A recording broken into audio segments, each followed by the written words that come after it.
Okay, so I'm going to explain advanced data stores in Make. Now, if you remember the advanced filtering video, this scenario will look somewhat familiar. However, these four data store modules are new because, of course, we're going over data stores. And so, essentially, to catch you guys up who did not see the advanced filtering video, basically it's the Google Sheets module attached to a router, and it gets sent to four different tools modules, and it's based on these four filters right here. And if you want to see how we made them, you can go ahead and view the advanced filtering video. Highly recommended. So these data store modules are fairly simple. Now what you want to first do is create a data store, and it'll prompt you to do so once you add the data store module into your scenario, like so. If you just hit the plus button and go to data space store, it'll be this module right here that has the stack of coins looking icon, and then you can choose from any of these different selections. Now I did add/replace record because that's what I need, and what I have here is I have a data store and I have a data structure for that data store.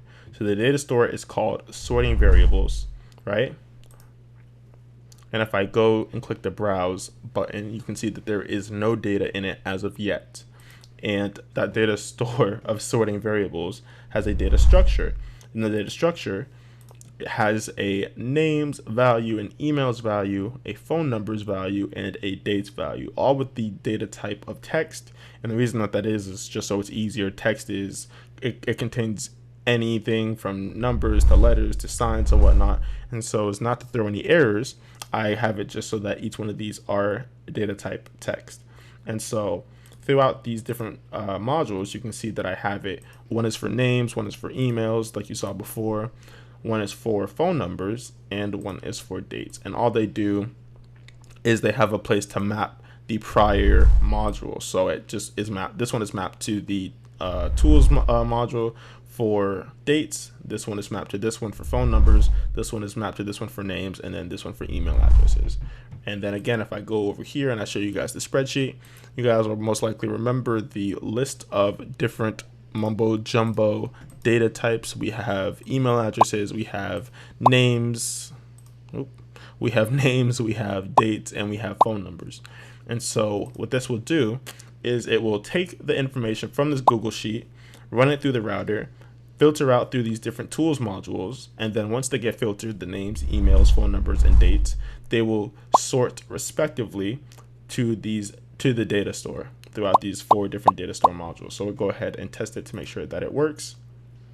And it does. Two of each exist within the data sheet, so it makes sense that two of each were put into the data stores. And so what I'm going to go ahead and do is I'm going to go to data stores, save my scenario, and go to browse for my data store, and you'll see that it did work correctly. There are two names here under the names column, two emails here under the email column, two phone numbers here under the phone numbers column, and lastly two dates here for the dates column. And so that is one very useful way you can use data stores.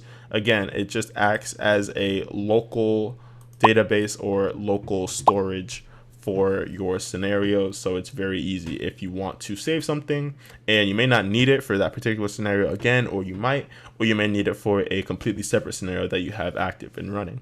And so that is a quick and brief overview of advanced data stores in Make.